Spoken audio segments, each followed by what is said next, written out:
Oi, pessoal, entrando ao vivo. Nós vamos bater um papo hoje com o escritor Márcio Renato dos Santos e eu. Vamos conversar sobre literatura. Isabela França, Dá oi. Fabiola, pessoal entrando. Vamos conversar um pouco, Márcio.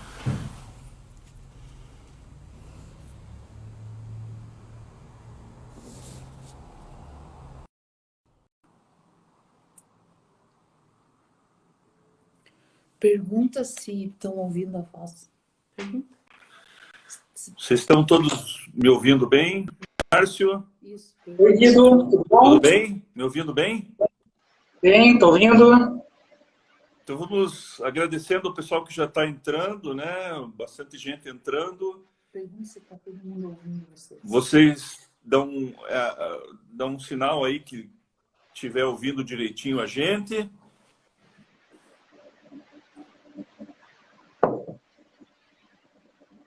Pede para o pessoal escrever. Se tá ouvindo.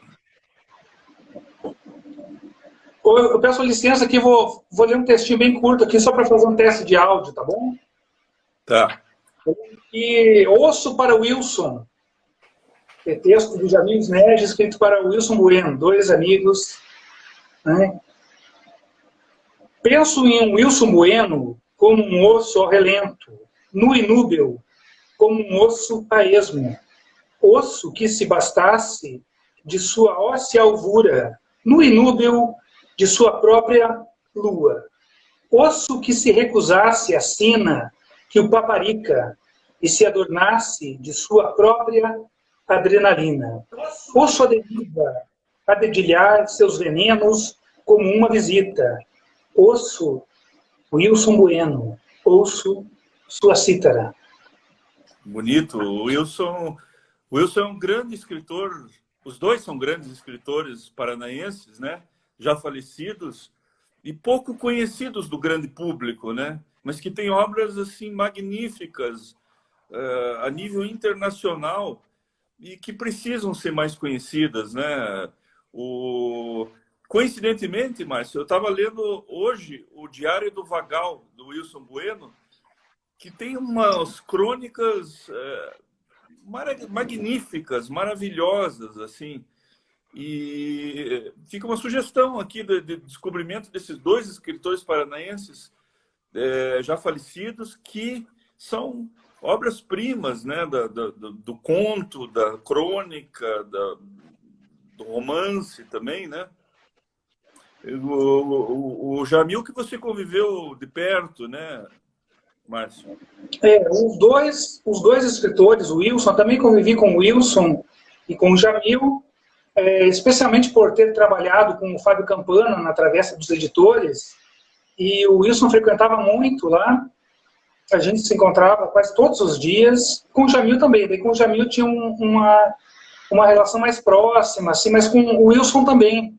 Até um dia antes do Wilson morrer, ou 2 dias antes, ele me ligou, né, falando que ia viajar para Buenos Aires, fazer uma palestra, e em sequência aconteceu aquela situação terrível com ele, né? Foi assassinado. E os dois eram muito brincalhões, sabe? Eles eram, além de grandes escritores, o Bueno e o Jamil, eles eram muito debochados. Eles tinham uma característica que depois eu fui perceber, que eles estavam inventando já e observando nos outros e já criando personagens o tempo todo, né? Também colocando apelidos, debochando. Eles encontravam a característica de uma pessoa, de um interlocutor qualquer, inclusive minha, e encontrariam a sua, se você convivesse com ele, de todos esses nossos amigos aqui, como o Paulino, de Florianópolis, que acabou de entrar, o Agnaldo também, de Santa Maria, né? E outros tantos amigos e amigas que estão aqui. E eles dois encontravam características e ficavam moldando já personagens na conversa mesmo. E o Jamil, diferentemente do Bueno, o Jamil imitava muito bem também. O Jamil era um imitador. Por exemplo, eu e você estávamos conversando aqui, de repente eu ia no banheiro, a hora que eu fosse, o Jamil ia ficar me imitando, o jeito que eu fui caminhando, Salve, Paulino. Aí, quando eu voltasse, você iria ao banheiro e ele iria te imitar. Então, era uma coisa muito interessante de ver a montagem de personagens que o Jamil fazia e o Bueno fazia de outra forma também. E eles eram realmente muito engraçados, né? Eles eram umas figuras muito divertidas. Eu falo isso pelo seguinte, Guido. Participei já de vários projetos de mediação de leitura, participação de escritor, mas eu vou te falar a verdade, só falo para você. Se não contar para ninguém, tá tudo certo. As conversas que eu tive com o Jamil e com o Bueno, os encontros, eram realmente muito mais instigantes do que muitas das palestras que eu fui, porque eles estavam ligados também em literatura o tempo todo, em cinema, na questão social, na questão econômica, enfim, e aquilo era muito, muito forte e muita reflexão, era muito profundo de pensar a linguagem o tempo todo, de desafiar um ou outro para escrever. Eles pediam o meu texto, eu lia os textos deles, né? A gente conversava muito, então era uma espécie de universidade livre, assim, de literatura, né? Um curso espontâneo. O Andrei, abraços, que entrou agora, era uma coisa muito interessante lembrar dos dois, né? Dos dois e de outros tantos, mas especialmente desses dois, que foram muito próximos meus. Guido, a gente já começa a conversa? Já temos 12 amigos aqui. Sim. Eu começo falando um pouco disso que eu estava falando, né? Dessa espontaneidade, no caso desses dois escritores, que se traduzia em grande literatura, né? Às vezes a gente acha que muita teoria vai se transformar em grande literatura e acaba se transformando numa coisa truncada, numa coisa sem vida, sem espírito, né? E às vezes a literatura, o que é a literatura no fundo, né? É uma tentativa da gente responder às grandes questões existenciais, né? Quem somos, de onde viemos, para onde vamos, se utilizando dos signos com os quais a gente reconhece a vida, ou seja, a linguagem, né? A gente reconhece a vida através de uma linguagem falada e escrita. E a literatura é responder às grandes questões através dos signos escritos, né? Então, o signo escrito deve ser uma ferramenta e nunca o final, nunca o objetivo final, porque senão ele se transforma em algo gessado, em algo datado, em algo doutrinário, né? Quando a gente faz literatura, seja ela poesia, seja ela um romance ou contos, a gente está falando da vida, da nossa experiência, do que a gente achou de tudo isso aqui, desse absurdo que é nascer sem saber porquê. De repente a gente está consciente no mundo e a gente não sabe a razão, nem sabe... A gente só tem certeza que um dia isso vai acabar. E a literatura é justamente isso, falar desse mistério, desse grande mistério que é a vida, da maneira mais simples possível, mesmo que isso, por vezes, se torne um pouco intrincado, mas dizer isso com o coração, dizer isso das suas dúvidas, dos seus medos, das suas imperfeições, né? Esse eu acho que deve ser a base de quem quer escrever, contar as verdades, né? E no caso desses dois escritores que a gente mencionou, e muitos outros também, eles falavam verdades. Eles escreviam o que sentiam, o que viviam, o que era verdadeiro para eles. O que você acha disso, Márcio? Eu acho interessante, até me lembrei agora, eu li essa semana o último conto do Borges, que se chama A Memória de Shakespeare. Quando a gente vai resumir um conto, eu até anotei aqui uma observação do Borges, que ele condena quem resume um conto, mas eu vou resumir por a observação dele. Ele falou assim: um bom conto não se resume. Se você resume um conto, algo precioso se perde. É verdade, seja um poema, um filme, um romance. Mas nesse conto do Borges, A Memória de Shakespeare, a situação é a seguinte: um sujeito, um dos personagens, tem a memória de Shakespeare. E ele oferece essas memórias, toda a memória do Shakespeare, para outro personagem. Esse conto o Borges escreveu numa sua maturidade, já ficando cego na véspera da perda total da visão. E aí o outro sujeito aceita as memórias do Shakespeare. E ele pensa assim, nossa, que interessante, vou ter as memórias do Shakespeare. E ele recebe as memórias do Shakespeare. E passa o tempo, ele não consegue fazer nada com aquelas memórias do Shakespeare. E aí a reflexão dele é o seguinte, puxa, o Shakespeare construiu aquilo tudo que ele construiu porque era ele, na situação dele, no contexto dele e na inquietação dele. Então, ganhar as memórias do Shakespeare apenas, para quem não tem uma inquietação Shakespeare, talvez não represente um presente, mas para ele, para aquele personagem, virou um pesadelo, que aquilo começou a oprimir, né? Ele já não aguentava com as próprias memórias. As memórias dele já eram muito pesadas, eram opressivas. Mas eu só dei essa voltinha para aproveitar o que você falou e te perguntar o seguinte. Você falou das verdades, etc., da vida, e a gente sabe que a literatura é realmente... O Jamil escrevia sobre as inquietações dele, o Bueno também, claro, todos escrevendo a partir de linguagem, né? De fantasia, como observa aqui um amigo ou uma amiga, eu estou um pouco distante, não consigo ler o nome, obrigado pela presença. Mas eu te pergunto, Guido, eu leio sua obra, você já está em seu 17º romance, A Via Alpina, e nesse livro você repete alguns procedimentos de obras anteriores. E um dos procedimentos é fazer a reflexão sobre essa questão existencial. Eu percebo em seus livros, desde que a gente se conheceu, quando eu trabalhava na Gazeta e te entrevistei sobre o lançamento do Zoológico de Berlim, de lá para cá, os seus livros trazem a reflexão, muita pergunta a respeito do sentido da vida. Se há sentido, se não há sentido. Eu queria saber se essa questão que aparece nos seus livros, pela voz de personagens variados, seria uma das maneiras de pensar a sua literatura. Eu acho que sim, eu acho que a gente acaba, no fundo, a gente acaba contando sempre a mesma história com outro enredo. E a gente acaba falando daquilo que é caro a nós mesmos, né? Que a gente considera a coisa mais importante, né? O sentido da vida, o que é o tempo, como o tempo funciona, os vários tipos de tempo, como eles influem na nossa percepção da vida, como o tempo...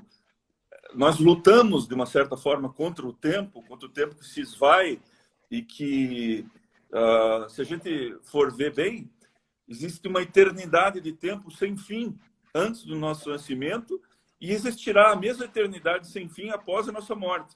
E um curto intervalo entre essas eternidades que a gente tem que fazer o máximo que a gente puder. Seja você escritor, seja você a profissão que tiver. A gente tem que dar o nosso melhor nesse curtíssimo intervalo. Não há tempo para descanso. Mesmo o descanso tem que ser produtivo, de uma certa maneira. Mesmo o descanso tem que te trazer algo para a tua labuta, para a tua resposta para o mundo, né?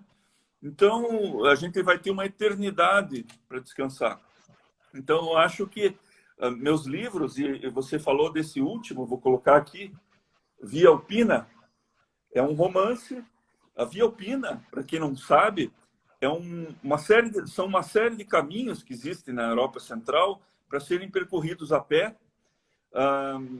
Esse livro aqui trata da Trilha Vermelha, que é o mais longa das trilhas, que vai de Trieste, na Itália, até Mônaco. São 2.200 quilômetros para ser percorridos a pé, atravessando 8 países e os lugares provavelmente mais bonitos do mundo, né? E eu escrevi esse livro inteirinho sob a forma de diálogos. Então, são vários personagens que aparecem, desaparecem e vão conversando entre si, como se a própria Via Alpina, como se o próprio caminho estivesse conversando com ele mesmo. E nessa conversa tem de tudo. Tem futilidades, tem medos, tem filosofia, tem paquera, tem amores, tem a vida. A via se transforma na vida. E eu me permito aqui fazer uma propagandinha para vender o meu peixe, que o escritor ele tem que vender os livros dele, mesmo que isso ele jamais ou dificilmente vai viver disso, mas vocês não sabem o incentivo que é quando a gente descobre que um livro foi vendido. A gente acha isso maravilhoso. Então, se vocês quiserem comprar esse meu livro, eu preparei um cartazinho aqui, não sei se vai dar para ver.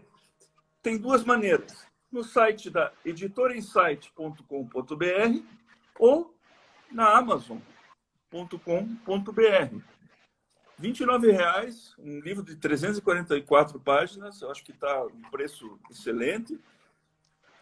Eu sugiro que me prestigiem. E eu queria mostrar este livro aqui também, A Cor do Tempo, do Márcio Renato dos Santos, escrito pelo Márcio Renato dos Santos, que ele vai divulgar agora, foi lançado sob forma digital e aberto gratuitamente para a população, né, Márcio? Pode falar um pouquinho sobre isso? Posso. Esse livro, A Cor do Presente, saiu ano passado, 2019, eu lancei no Museu do Viário, no Café.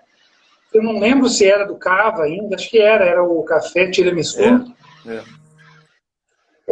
Eu, mais do que o meu livro, queria falar do Museu do Viário, que eu acho um dos lugares mais interessantes da cidade, que é o lugar que eu mais fui e vou, né? E a Isabela França. Oi, Isabela, tudo bem? Pergunta aqui, coloca por escrito os lugares para venda. Guido, inverteu. Se você puder digitar enquanto eu falo, aí onde está para vender, dá para digitar ali. Ou então você manda aí, é que está entrando ao contrário no vídeo. Tá? Ou você manda um e-mail para a Isabela, ou você fala... já vou escrever aqui os lugares que estão, os sites que estão à venda. Isso. O meu livro é o seguinte, eu não sei, eu queria falar mais até do meu, a Cláudia colocou ali, Editora Insight. Então, a Isabela está na Editora Insight, ali você compra o livro do Guido. Ou na Amazon. Na Amazon também.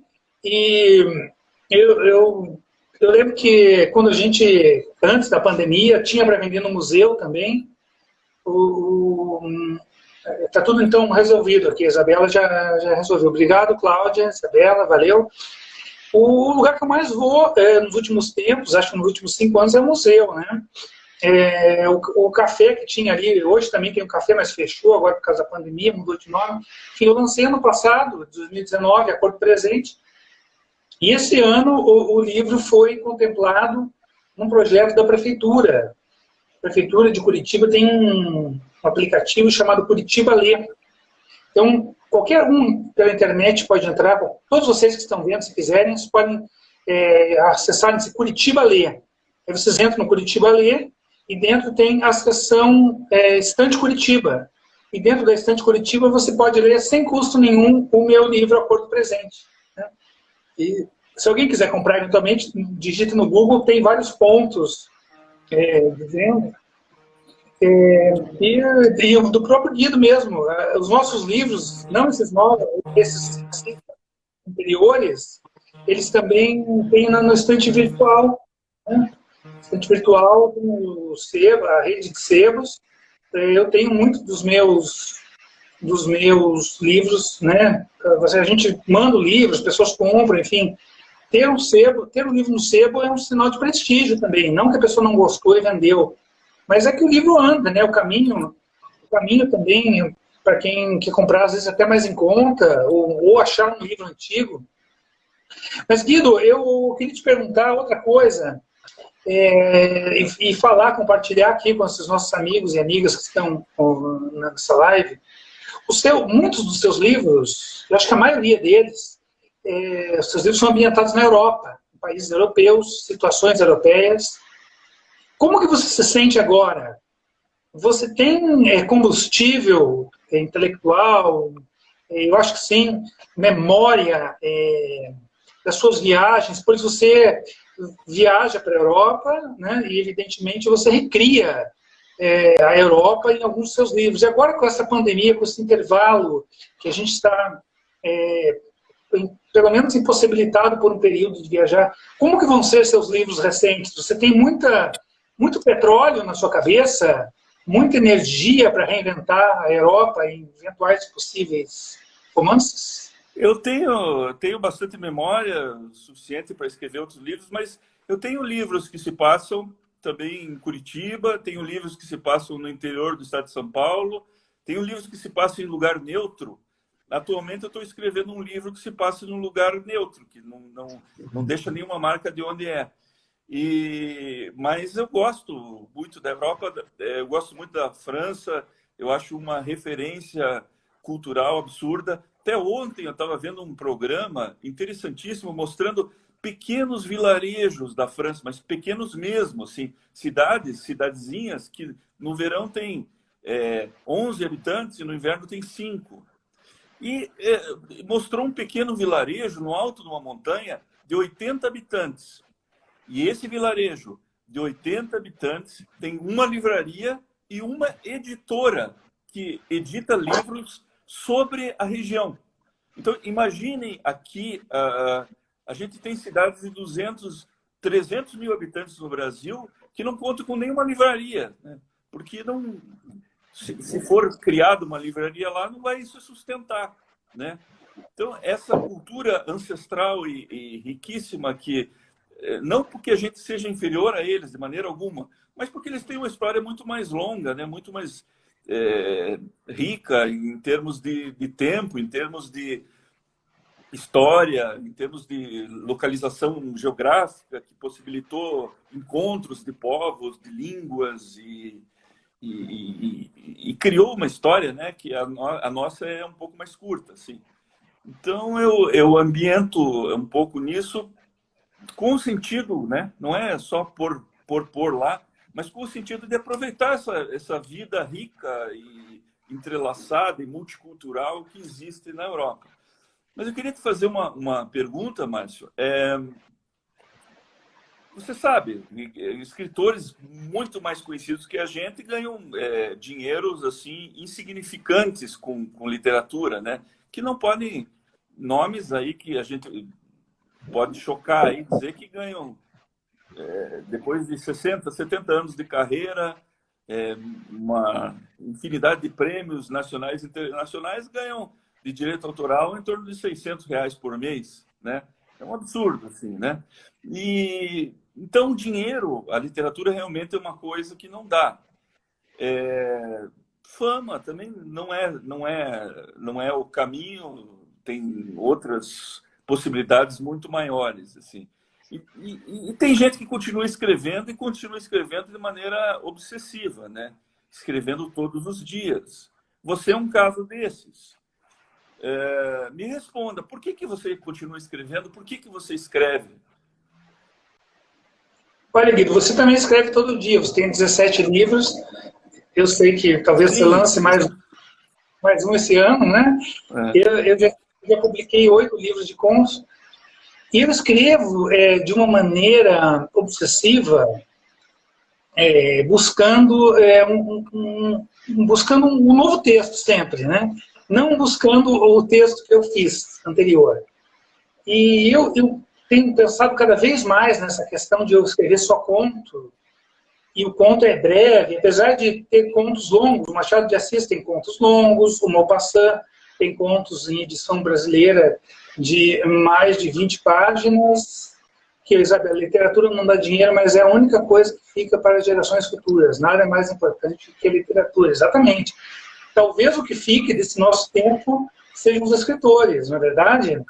A gente pensa no Machado de Assis, no Rio do Machado de Assis, com tudo que é de bonito que tem, e a gente lembra do Machado. A gente pensa na França, que o Guido falou, e a gente sabe que tem a França do Maupassant, a Rússia do Tchekov, né? Que é a memória que fica, que instrui. Exatamente, Isabela. Talvez... É uma coisa muito curiosa, o escritor é o menos valorizado, mas é o que mais vai deixar marcas do seu tempo para os futuros habitantes.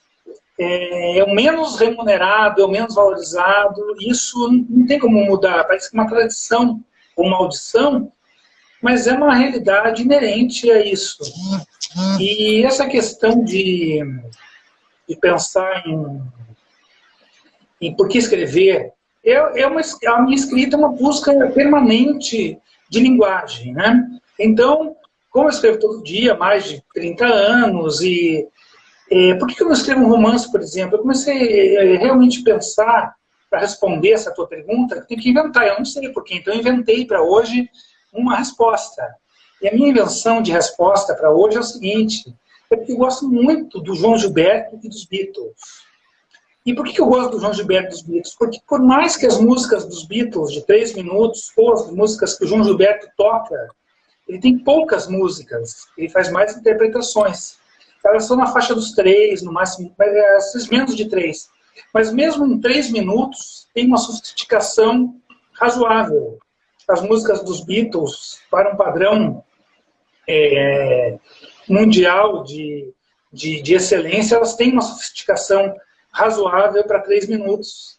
E elas têm algo, eu estou lendo agora, relendo o Oliver Sacks, falecido já, um neurologista, escritor americano, e ele fala no livro Alucinações Musicais do brainworms, que seriam vermes do cérebro, que são aquelas músicas que a gente escuta e passa a escutar independentemente de acionar ou não o play em qualquer equipamento. Então, por exemplo, você, Guido, eu, enfim, a gente ouve canções ou óperas, ou o que for, quando a gente desliga e está em silêncio, a gente acaba ouvindo essas canções. Isso é o brainworms, é um fenômeno estudado pela medicina há muito tempo. E as grandes canções, ou canções que têm algum poder, talvez ainda não detalhado pela ciência, elas conseguem entrar no ser humano e se propagar de uma maneira assim, inexplicável. E eu penso nisso ao escrever também. Eu gostaria que meus contos tivessem um impacto como os grandes... Aguinaldo, boa tarde, Aguinaldo de Santa Maria, aqui dando um alô. Eu gostaria que os meus contos tivessem um impacto no leitor, como se fosse um brainworms de alguém que ouve uma música dos Beatles e depois não consegue deixar de ouvir, ou uma música do João Gilberto, como eu não paro de ouvir, mesmo não acionando, né? Ou uma música do Frank Zappa, ou qualquer outra canção. Eu busco isso, sabe? Uma busca por uma linguagem forte, mais a linguagem do que a própria narrativa, o enredo em si. Eu tenho buscado cada vez mais isso e tenho lido muito meus contos em voz alta. Eu não deveria contar, mas conto, né? E que antes de publicar um livro, eu leio 50, 60 vezes, gravo os contos, fico ouvindo e ouvindo e monitorando no computador o som. Eu busco som também, sabe? É uma ideia minha, um pouco de mix, assim. Daí talvez a impossibilidade de escrever um romance, que seria muito grande para ficar revisando e gravando o tempo todo isso. Mas eu busco esse impacto que a linguagem pode provocar no eventual leitor, mesmo que sejamos mínimos leitores, né? É uma busca pela linguagem, mais do que tudo. A sua busca é pela língua. Qual é a sua busca, Guido? A sua busca ao escrever um livro? Eu busco a linguagem, mas eu busco que ela encaixe-se no conteúdo. Eu busco uma combinação entre os dois. E isso eu aprendi aos poucos, porque antes, nos primeiros livros, eu achava que a linguagem não tinha uma importância tão grande e que ela era apenas uma ferramenta para transmitir ideias, né? Aos poucos eu fui percebendo que quando eu fazia isso, eu me tornava doutrinário. E eu fui encaixando uma coisa na outra, eu fui percebendo que a linguagem é tão importante quanto o conteúdo e que ela reforça o conteúdo. E que ambos se engrandecem quando bem combinados, né? Mas eu queria te perguntar uma coisa. Eu já li todos os seus livros, né? E nos teus livros tem algo também recorrente, que os assuntos dos teus contos são pequenos acontecimentos banais, cotidianos, mas onde a gente reconhece, dentro dessa banalidade de assunto, mas onde a gente reconhece o humano, o profundamente humano, e o que a gente pode chamar até da grandeza de ser humano, nesses pequenos acontecimentos cotidianos que a gente vê todo dia numa fila de banco, num sinal de trânsito, passando na rua, essas pequenas, às vezes, avarezas, mesquinharias, onde o humano se revela profundamente. Eu queria saber se essa é a tua intenção, se isso é feito de propósito, ou você só quer contar uma história e isso vem à medida que você escreve. Olha, tem gente que usa uma expressão assim, ó, fulano só pensa naquilo, né? Não sei o que é fulano só pensa naquilo, não sei, sou ingênuo. Mas eu só penso naquilo.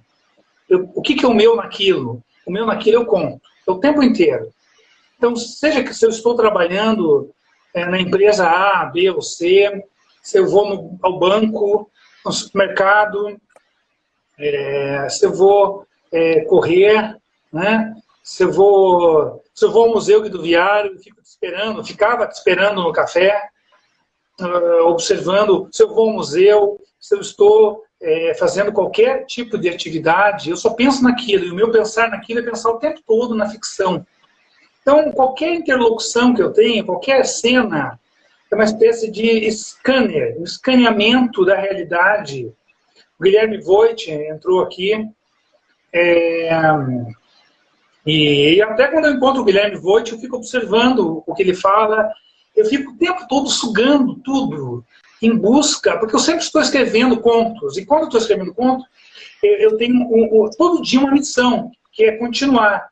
E às vezes eu não sei como continuar a história, mas eu sei mais ou menos o que o enredo joga. 1, 2, 3 contos. E nisso, tudo que eu ouço, eu sou esponja. Então, interlocutores meus, todos estão presentes no que escrevo, claro, reescrevendo, diluindo, mas a busca sempre, realmente, é isso, é você pegar qualquer cena. Isso a gente aprende com Shakespeare, com Chekhov, com Maupassant, com a Lúcia Berlin. A Isabela França fala que adora conto. O conto sintetiza emoções, momentos. Adoro ler e escrever contos, porque a matéria-prima do conto está em todo lugar. Está em todo lugar. Eu queria dar alguns exemplos para materializar o que eu estou falando, né? O Sérgio Santana, até separei o livro aqui, vai ficar invertido, mas ele tem esse conto aqui chamado, esse livro, O Anjo Noturno. O Sérgio Santana faleceu esse ano.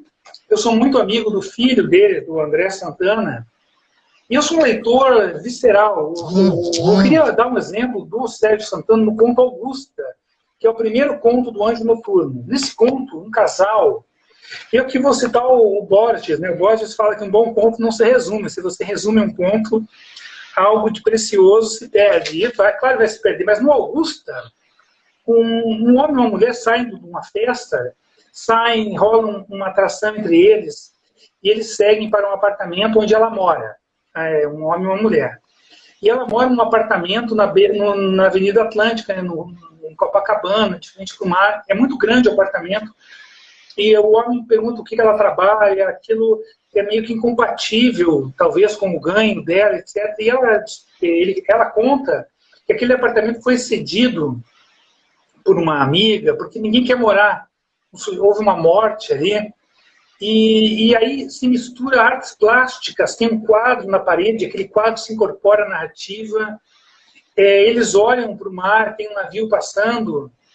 E a moça, depois do casal ficar junto, enfim, ela senta numa máquina ou num computador e começa a digitar, e o conto mesmo volta a acontecer pelas mãos dela. Então é uma reviravolta que, aqui, ó, essa matéria-prima talvez poderíamos pensar que está na subjetividade do sujeito, e é uma maneira de materializar, sim. E esse conto faz isso, materializa uma subjetividade de uma personagem que encontrou um homem e leva o homem para o apartamento. Esse apartamento tem uma vista para o mar, passa um navio, eles pensam o que está acontecendo no navio, e ao mesmo tempo ela volta para o computador, escreve o que está acontecendo no navio, o que poderia acontecer no navio, e aqui esse conto se constrói todo em cima de uma certa imprecisão, de uma certa...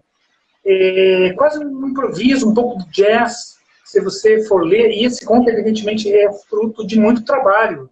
É uma linguagem muito aprimorada, é um dos grandes contos.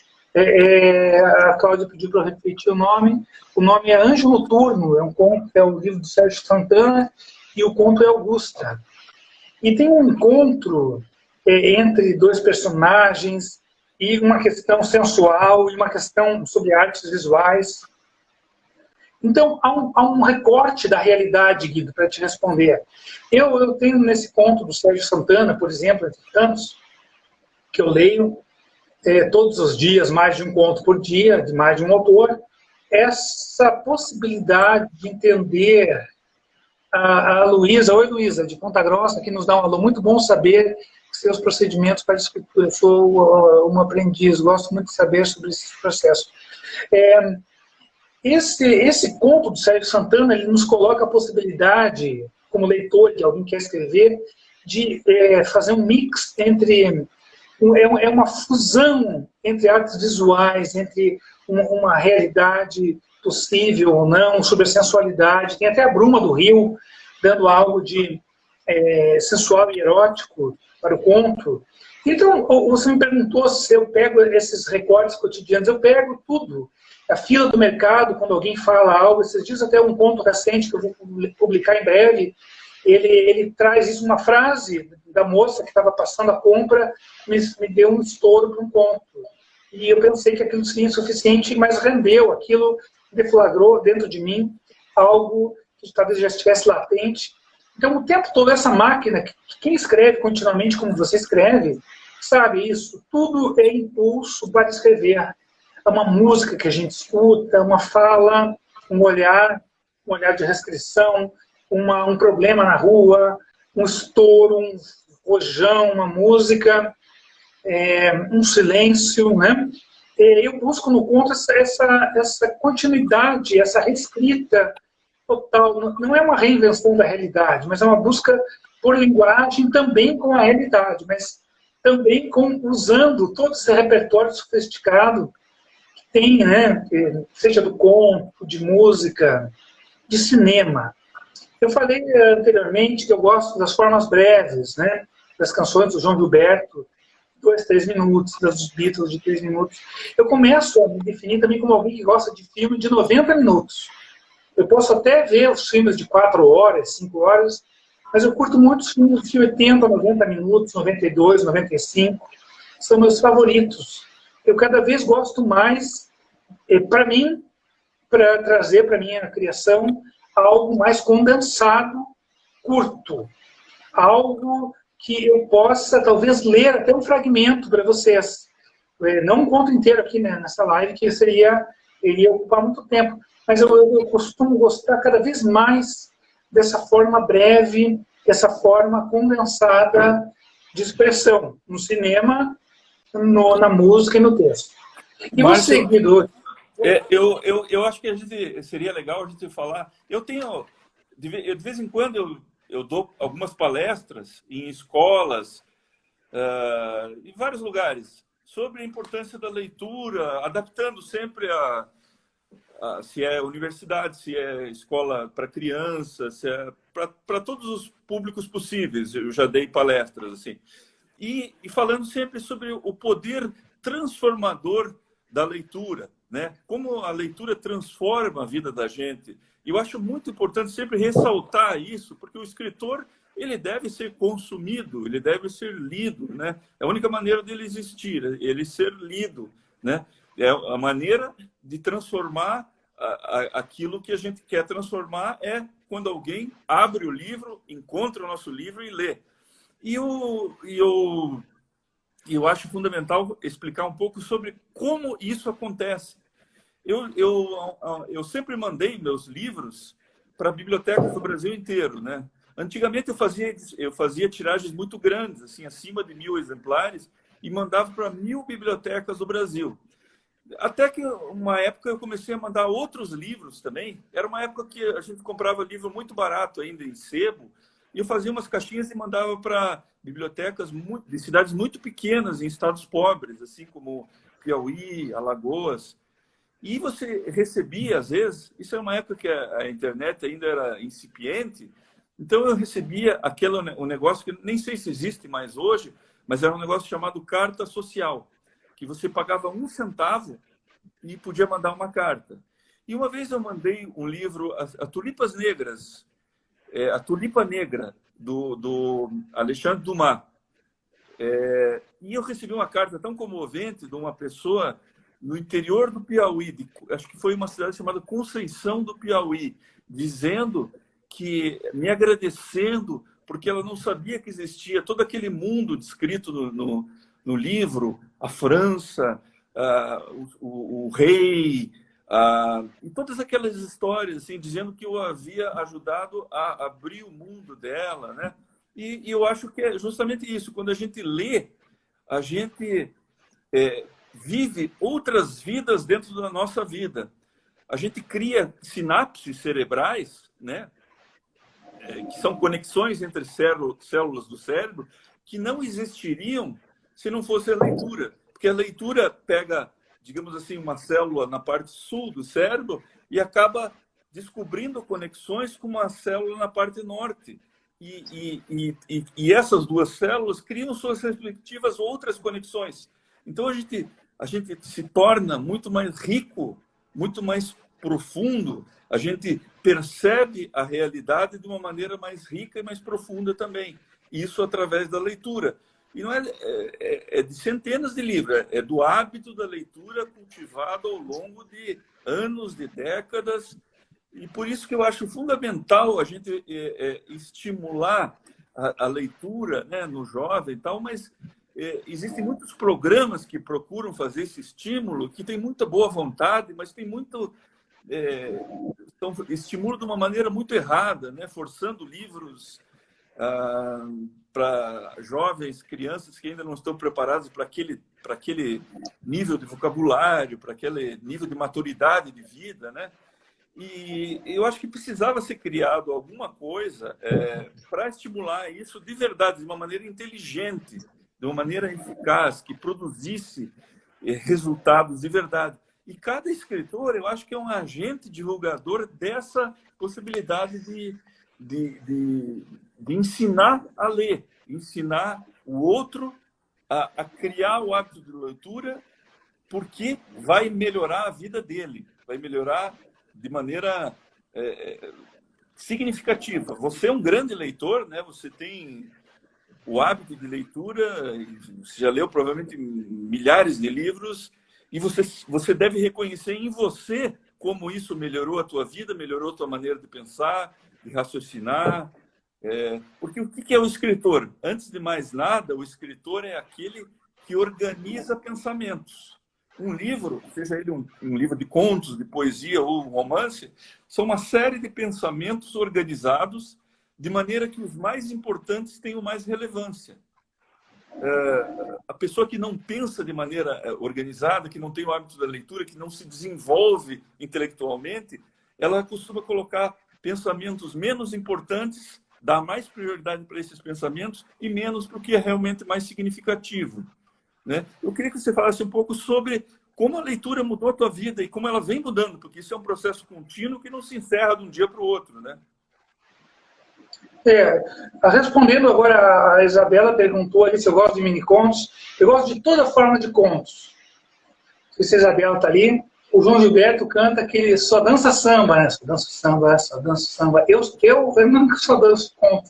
Eu gosto de todos os textos, todas as linguagens, mas o conto especial. Eu conheço, eu leio o máximo que eu posso a respeito de teoria de conto, de reflexão sobre o conto. Agora, mini-contos, a gente tem que citar o Monterosso, né? Que é o mini-conto mais famoso do mundo. Quando acordou, o dinossauro ainda estava lá. Não é genial? Quando acordou, o dinossauro ainda estava lá. Dá para fazer um filme sobre isso, dá para fazer tudo sobre isso. Claro que eu gosto de mini-contos, gosto dos mini-contos do Dalton, gosto de todos os mini-contistas possíveis. Hoje mesmo ali um mini-conto, que eu não me recordo agora, mas era muito interessante, falando sobre máscara. Era algo assim, eu li na minha timeline antes de entrar. Sem máscara é mais caro, ela disse. Algo assim, não lembro o nome do autor. Então, eu leio o tempo todo os mini-contos, né? Os grandes contos, enfim. E para emendar no que o Guido fala, essa questão da leitura, olha o Paulinho aqui. Oi, Paulinho, no salve. tem mais. Carrascosa ali, a Isabela citou também. Também conheço os mini-contos. E a leitura, é difícil eu falar da minha experiência sem livros, pois eu venho há muito tempo lendo, né, talvez há 30 anos, lendo todos os dias, umas 3 horas por dia.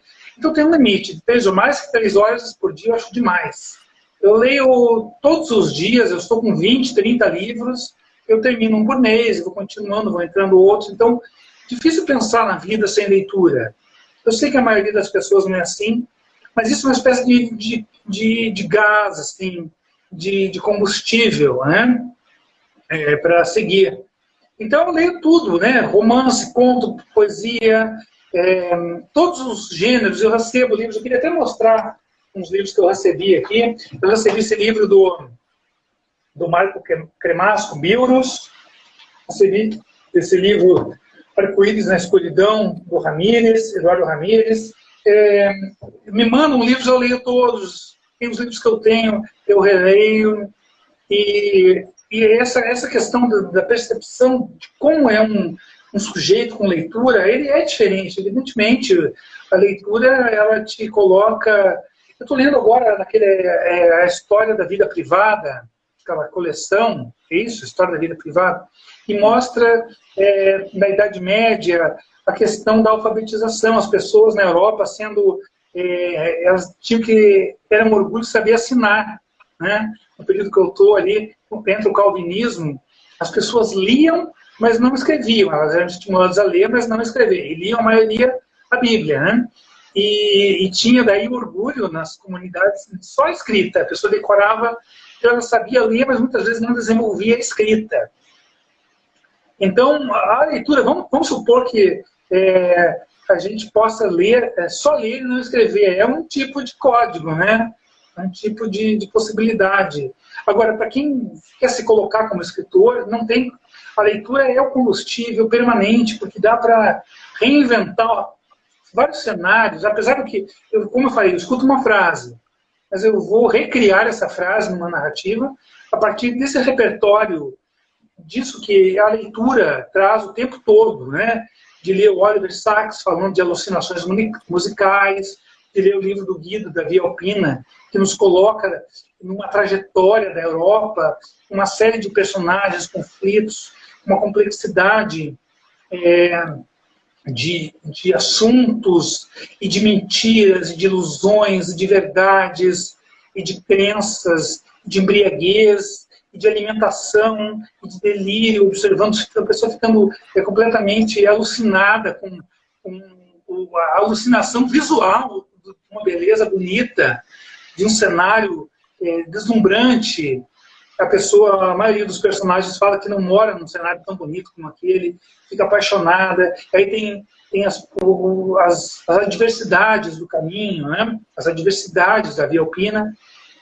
Então, toda essa leitura permanente, que todos aqui que estão, e possivelmente são leitores, sabem disso. Quanto a leitura, ela nos coloca em outros patamares, em outras camadas, e nos apresenta horizontes, né?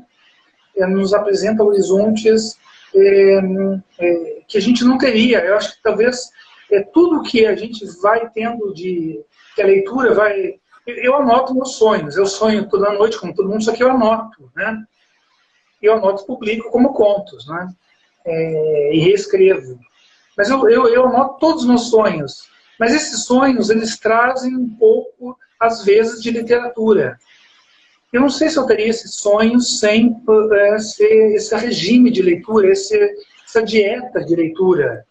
E, claro, tem cinema, tem a vida, tem a música, tem várias outras, tem essa situação que a gente está vivendo da pandemia, que só para trazer para cá, não queria falar disso, mas eu fui mudando de sonhos com a pandemia, né?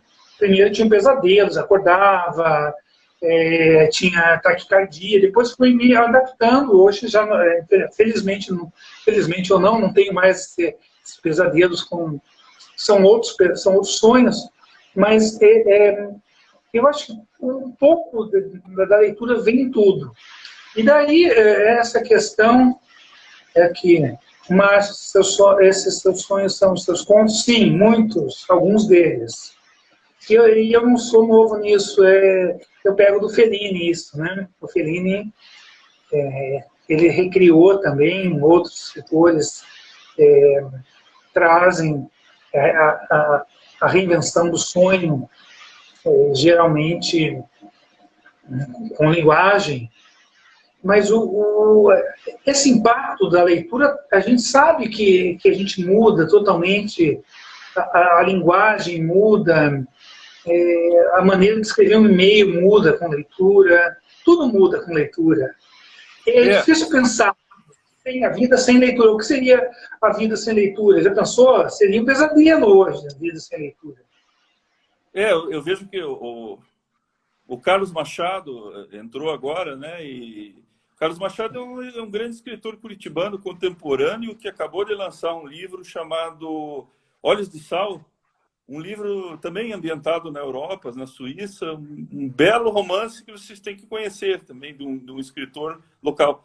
E eu quero sugerir aqui também um clássico da literatura argentina, chamado Martín Fierro, numa edição local, traduzida pelo pai da Isabela França, o Ciro França, e editado pela Travessa dos Editores, a editora do Fábio Campana. Uma edição magnífica, uma tradução linda, assim. São coisas produzidas aqui que às vezes a gente não fica sabendo, né? O grande público não compra porque não sabe. E se souber, talvez compre mais, um pouco, pelo menos, né? Então, eu acho que é fundamental a gente nos divulgarmos, né? A gente se divulgar, a gente falar da gente mesmo, ampliar o nosso mercado, o nosso pequeno mercado. Ele pode ser um pouco maior, pelo menos, né? Ele pode não ser um mercado de best-seller, mas o leitor daqui vai perceber que tem coisas de muita qualidade sendo produzida aqui, às vezes por um seu vizinho, que você não sabe quem é. E que você não precisa ler uma coisa do outro lado do mundo lá, e tem coisas muito boas aqui também, né? O Márcio, você quer divulgar mais alguma coisa, assim? Quero aproveitar aqui para divulgar que no dia 16 de agosto, como a gente tinha combinado, vai ter uma segunda edição desse projeto, às vezes aos domingos, que é o Carlos Machado, que está aqui, junto com o Jonathan Silva. E eles fizeram para o 2 ou 1, não sei, e vai ser no Insta do Jonathan. Mas aí a gente divulga para quem está aqui nas nossas timelines, Instagrams. Então, 16 de agosto, esse bate-papo com autores vai ter a sua segunda edição. Né? Às 17 horas, né? 17 horas. O livro do Carlos, eu quando li, eu pensei que era muito um livro irmão do seu. Claro que totalmente diferente, mas ele tem pela ambientação na Europa, o livro do Carlos tem uma espécie de Jockey Pool. Ele falou que ele perdeu no Jockey Pool para o Jonathan. A Isabela fala, façam sempre, com ou sem pandemia, muito bom ouvir. Legal. Esse projeto vai acontecer uma vez por mês, mais ou menos, que é o nome seguinte. Às vezes aos domingos, nem sempre, então vai furar. A gente não quer também muita poluir, a internet tem overdose de lives, né? A gente é uma ideia do Guido, minha, tem o apoio da Cláudia, da Soma de Ideias, para trazer essas vozes, né? Os nossos interlocutores. Na verdade, vai acabar, talvez caia aqui, a live se cair por causa da 1 hora, tudo bem. Mas é uma espécie, eu e o Guido, para quem não sabe, a gente já conversava naturalmente, assim, eu ia com uma frequência constante no museu, a gente conversava esse assunto que a gente está falando, ele lia o meu livro, eu li o livro dele, a gente lia outros livros, vemos outros filmes e conversamos. E agora, com esse intervalo aí, esse bloqueio da pandemia, a gente perdeu isso. E foi uma ideia do Guido mesmo, fazer essas lives e trazer autores que a gente gosta, pessoas que a gente já leu, a gente sabe que tem uma dezenas de autores, centenas talvez, que podem participar disso. E é muito interessante, né? A gente poder se ver também. A gente percebe que eu com o Guido, a gente conversa por telefone, mas não tem o vídeo aqui. E poder ter essa interação com todos que nos acompanharam aqui nesse tempo. Talvez caia aqui, Guido. É 1 hora, é isso? Sim. É 1 hora. Vai cair daqui quantos minutos? Aqui uns 5. 5. É legal. Que o Paulino deu um alô, o Aguinaldo, que é de Santa Maria, que já esteve aqui em casa algumas vezes quando veio para cá. O Aguinaldo é um super leitor. O Paulino é um grande contista. O Aguinaldo é um super leitor, grande resenhista. E outros amigos e amigas tantos que estão aqui. Então, agradecemos, né, Márcio? Agradecemos a participação e os comentários de todos que deixaram aí seus likes, suas apreciações. E fazendo minha última propagandinha aqui, quem quiser o meu livro, Via Alpina, meu 17º romance, editorainsight.com.br ou amazon.com.br, Via Alpina, de Guido Viaro. E para o livro do Márcio, A Cor do Presente, quem quiser ler gratuitamente no portal da Prefeitura. Né? Curitiba Lê, na seção estante Curitiba. E agradecer a todos aí que nos acompanharam nessa viagem, aqui nesse encontro muito interessante. Quem sabe a gente faz um outro, não é, Guido? Sim, vamos. Então, uma boa tarde a todos e nos vemos dia 16 aí com o Jonathan Silva e com o Carlos Machado. Isso. O Insta do Jonathan, a gente vai divulgar nas nossas redes. Beleza? Tá? Um abraço, então. Um abraço a todos. Tchau. Tchau. Valeu.